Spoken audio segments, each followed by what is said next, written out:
गृह मंत्री अनिल देशमुख जी के खिलाफ मैंने विशेष अधिकार हनन का प्रस्ताव रखा है। कल उन्होंने सभागृह में अन्वय नाइक इनकी आत्महत्या का प्रकरण पूर्व मुख्यमंत्री ने दबाया, इस प्रकार की झूठी, विसंगत और सुप्रीम कोर्ट का अवमान करने वाली बात कही थी। आज मैंने सुप्रीम कोर्ट के ऑर्डर का पैराग्राफ पढ़ के दिखाया, जिसमें सुप्रीम कोर्ट ने स्पष्ट रूप से कहा है कि इस कोर्ट ने बार बार जो टेस्ट रखी है अबेटमेंट ऑफ सुसाइड के लिए, आत्महत्या को प्रवृत्त करने के लिए, उस टेस्ट में ये केस पास नहीं होती और इसलिए प्राइमा फेसी 306 के तहत ये केस नहीं बनती। इतना स्पष्ट निर्णय ये सुप्रीम कोर्ट ने दिया हुआ है।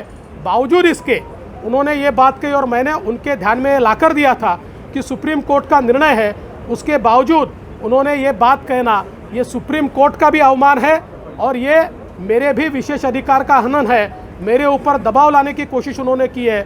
Practice end procedure of parliamentary process, ये जो कौल शेखदर की किताब है, जिसको हम हमारे असेंबली की गीता मानते हैं, उसमें स्पष्ट रूप से ये कहा गया है, इस प्रकार से सुप्रीम कोर्ट की बात को गलत ढंग से बताना या किसी भी बात को झूठे ढंग से बताना, ये विशेष अधिकार का हनन होता है और इसलिए उनके खिलाफ विशेष अधिकार हनन का प्रस्ताव मैंने दाखिल किया है। महाविकास आघाडीत वाजेंवरून एकमत नव्हतं असं देखील कळतंय। आज शरद पवारांनी नाराजी व्यक्त केली आणि त्यानंतर हा निर्णय झालाय।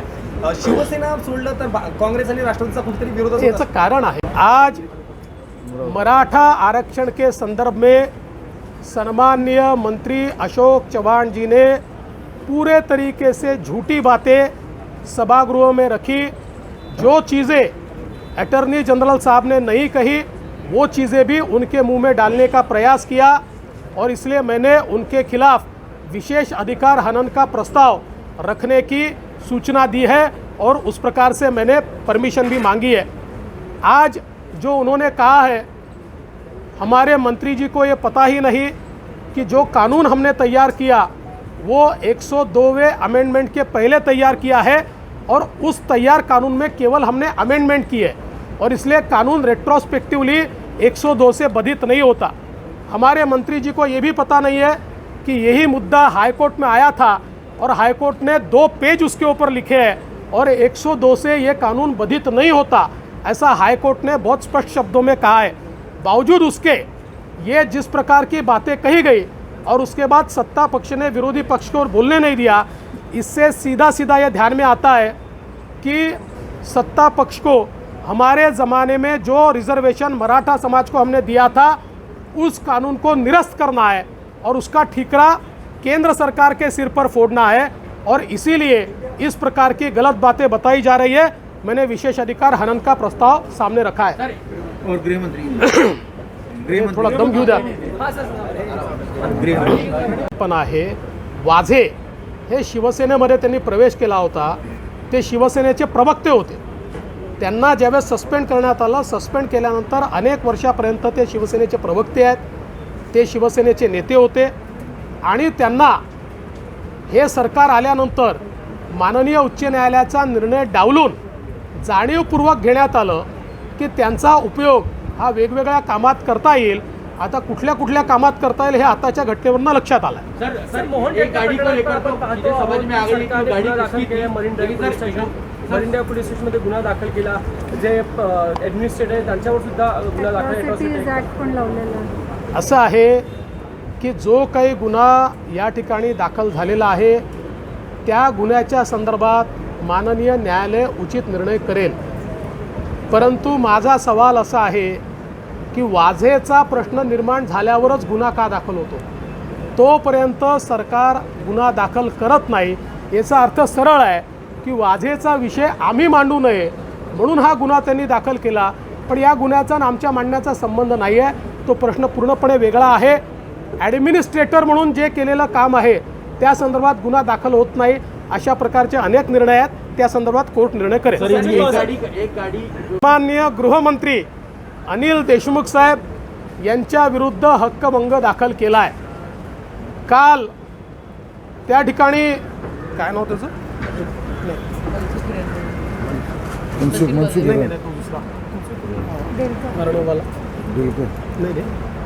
जिची आत्महत्या झाली होती अन्वय अनबेला, माफ करा मला लक्षात नव्हतं. आज मी सन्माननीय गृहमंत्र्यांच्या विरुद्ध हक्कभंग दाखल केला आहे. काल सभागृहामध्ये बोलताना गृहमंत्र्यांनी अन्वय नाईक प्रकरणामध्ये हे प्रकरण मागचे मुख्यमंत्री देवेंद्र फडणवीस यांनी दाबलं अशा प्रकारचं धादांत असत्य खोटं दिशाभूल करणारं विधान केलं. या संदर्भात आज मी माझ्या हक्कभंगाच्या जी नोटीस दिली त्या नोटीसमध्ये सर्वोच्च न्यायालयाचा निर्णयच वाचून दाखवला आहे, ज्यामध्ये सर्वोच्च न्यायालयाने स्पष्टपणे नोंदवलेलं आहे की या सरकारच्या काळामध्ये जो काही FIR 306च्या अंतर्गत आत्महत्येला प्रवृत्त करण्याचा दाखल झाला तो प्रायमा फेसी चुकीचा आहे, तो कुठल्याही निकषात बसत नाही. या संदर्भात सर्वोच्च न्यायालयाचे अनेक निर्णय आहेत. असा निर्णय सर्वोच्च न्यायालयाने दिलेला असताना या ठिकाणी तो निर्णय मी सभागृहात सांगितला तरीही सन्माननीय गृहमंत्र्यांनी पुन्हा तेच विधान केलं आणि म्हणून गृहमंत्र्यांचं विधान सर्वोच्च न्यायालयाचा अवमान करणारं, या सभागृहामध्ये माझे जे अधिकार आहे त्या अधिकाराला बाधा आणणारं आणि माझ्यावर प्रेशर टाकून मी या सभागृहात बोलू नये अशा प्रकारचा प्रयत्न करणारा आहे. आणि म्हणून कौल शेखदरमध्ये अशा प्रकारच्या वागणुकीवर त्या ठिकाणी हक्कभंग होतो हे स्पष्टपणे सांगितलेलं असल्यामुळे त्याच्या आधारावर आज गृहमंत्र्यांच्या विरुद्ध मी हक्कभंग दाखल केला आहे. त्यात स्पष्टपणे म्हटलं आहे की त्यांनी या ठिकाणी असं सांगितलं की अशा प्रकारचं इंटरप्रिटेशन 102चं हे सगळ्यांना एफेक्ट करेल, त्यामुळे असं इंटरप्रिटेशन जर करायचं असेल कोर्टाला तर जे मुकुल रोहतगींनी सांगितलं आहे त्याप्रमाणे सर्व राज्यांना तुम्ही नोटिसेस काढा. म्हणजे राज्य सरकारचे वकील माननीय श्री मुकुल रोहतगी यांनी जो मुद्दा मांडला त्याच मुद्द्याला माननीय अटर्नी जनरल साहेबांनी देखील पाठिंबा दिला. आपण बघा अतिशय स्पष्टपणे लिहिलं आहे, which this court may take in present constitution bench and he also endorse the submission of the respondents for issuing notice to the states. म्हणजे इतकं स्पष्टपणे हे सांगितलं असताना अटर्नी जनरल जे असतात हे कुठल्या पक्षाचे नसतात, सरकारचे नसतात. अटर्नी जनरल यांना जजच्या बरोबरीचा दर्जा आहे आणि त्यांना कोर्टाचं सल्लागार मानलं जातं. अशा अटर्नी जनरलच्या विरोधात चुकीचं विसंगत या ठिकाणी बोलल्याबद्दल आणि ही चुकीची माहिती सभागृहाला दिल्याबद्दल सन्माननीय अशोक चव्हाण साहेब यांच्या विरोधात मी या ठिकाणी हक्कभंग दाखल करणार आहे. आणि एवढंच नाही तर माझा स्पष्ट आरोप आहे की आमच्या सरकारच्या काळात आरक्षण मिळाल्यामुळे तो कायदा कसा निरस्त होईल हे या सरकारचा डाव आहे. आणि त्याकरता आधीपासूनच हे कशा प्रकारे केंद्र चुकतं आहे, कशा प्रकारे केंद्र चुकतं आहे असं बोलायचं आणि आपल्याकडनं विसंगत गोष्टी मांडून हा कायदा निरस्त करायचा अशा प्रकारचा थेट प्रयत्न या सरकारच्या बाजूने होतो आहे. मी सर्व मराठा संघटनांना या ठिकाणी आव्हान करणार आहे की त्यांनी जागं झालं पाहिजे आणि सरकारचा डाव समजून घेतला पाहिजे अशा प्रकारचं माझं आव्हान आहे. आज मैंने सन्माननीय पण आहे वाझे हे शिवसेनेमध्ये त्यांनी प्रवेश केला होता, ते शिवसेनेचे प्रवक्ते होते. त्यांना ज्यावेळेस सस्पेंड करण्यात आलं, सस्पेंड केल्यानंतर अनेक वर्षापर्यंत ते शिवसेनेचे प्रवक्ते आहेत, ते शिवसेनेचे नेते होते आणि त्यांना हे सरकार आल्यानंतर माननीय उच्च न्यायालयाचा निर्णय डावलून जाणीवपूर्वक घेण्यात आलं की त्यांचा उपयोग हा वेगवेगळ्या कामात करता येईल. आता कुठल्या कुठल्या कामात करता येईल हे आताच्या घटनेवरनं लक्षात आलं. सर मोहन एक गाड़ी को लेकर तो पाहतो समझ में आ गई की गाड़ी दाखल केली मरिंडा पोलीस स्टेशनमध्ये गुन्हा दाखल केला. जे ॲडमिनिस्ट्रेटर आहे त्यांच्यावर सुद्धा गुन्हा दाखल. असं आहे की जो काही गुन्हा या ठिकाणी दाखल झालेला आहे त्या गुन्ह्याच्या संदर्भात माननीय न्यायालय उचित निर्णय करेल. परंतु माझा सवाल असा आहे की वाझेचा प्रश्न निर्माण झाल्यावरच गुन्हा का दाखल होतो? तोपर्यंत सरकार गुन्हा दाखल करत नाही. याचा अर्थ सरळ आहे की वाझेचा विषय आम्ही मांडू नये म्हणून हा गुन्हा त्यांनी दाखल केला. पण या गुन्ह्याचा आणि आमच्या मांडण्याचा संबंध नाही आहे. तो प्रश्न पूर्णपणे वेगळा आहे. ॲडमिनिस्ट्रेटर म्हणून जे केलेलं काम आहे त्या संदर्भात गुन्हा दाखल होत नाही. अशा प्रकारचे अनेक निर्णय आहेत. त्या संदर्भात कोर्ट निर्णय करेल. एक गाड़ी जो निकली दूसरी इनोवा गाड़ी वो उसका पता अब तक नहीं लग पाया, क्या आपको इस बारे में कोई जानकारी मिली है? देखिए, मेरी जानकारी के अनुसार ATS को वो गाड़ी कहाँ है इसकी जानकारी मिली है और मुझे ऐसा लगता है कि उसके ऊपर वो कार्रवाई करेंगे. हाँ, ये हो सकता है कि शायद उनकी जानकारी से पहले अगर गाड़ी वहाँ से गायब होती है तो अलग बात है, पर इसके ऊपर आधिकारिक रूप से मैं कुछ बोल नहीं सकता क्योंकि मैं किसी भी जांच एजेंसी का व्यक्ति नहीं हूँ. मैं तो जो इन्फॉर्मेशन मिलती है उसके आधार पर आपके सामने उसको रखने की कोशिश करता हूँ.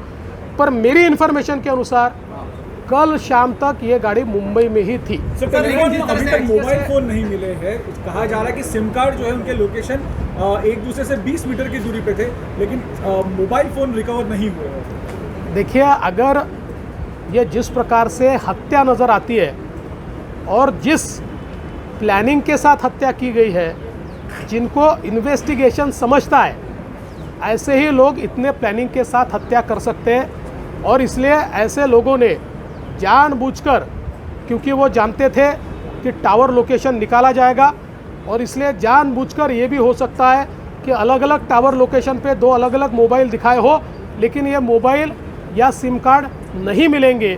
ये मुझे पक्का पता है क्योंकि उन लोगों ने उसको पूरे तरीके से डिस्ट्रॉय किया होगा. सचिन वालों को अभी तक हटाया नहीं गया है, उनको सिर्फ तबादला किया गया या तबादला करने की घोषणा की गई है. ऐसे में क्या फ्री एंड फेयर इन्वेस्टिगेशन हो सकता है? देखिए, फ्री एंड फेयर इन्वेस्टिगेशन इस सरकार को करना ही नहीं है, क्योंकि ये सरकार को पता है फ्री एंड फेयर इन्वेस्टिगेशन हुआ तो सरकार के बड़े बड़े लोगों के नाम भी उसमें आ सकते हैं, और इसलिए सरकार फ्री एंड फेयर इन्वेस्टिगेशन चाहती नहीं है. संजय राठौड़ को लेकर जिस तरीके से सरकार ने उनका इस्तीफा लिया, लेकिन एक API के लिए 10 दिन के सेशन में भी 1.5 दिन तक सरकार ने इसकी घोषणा नहीं की. इसको लेकर कैसे? देखिए, संजय राठौड़ के प्रकरण में उनका इस्तीफा लिया क्योंकि संजय राठौड़ ये इस सरकार को हिला नहीं सकते थे. इस सरकार के लोगों के राज उनके पास नहीं थे. इस सरकार के बारे में ऐसी कोई जानकारी उनके पास नहीं थी जिसके कारण ये सरकार हिल जाती. लेकिन प्रतीत होता है कि सचिन वाजे के पास इस प्रकार की शायद कुछ जानकारियां हैं जिसके चलते उनके ऊपर कार्रवाई करने से सरकार डरती है, और इसलिए केवल सभागृह को शांत करने के लिए और अपनी इज्जत बचाने के लिए सरकार ने घोषणा की है कि उनको हमने अलग किया. सर, दिलकर मामले में हिंदी में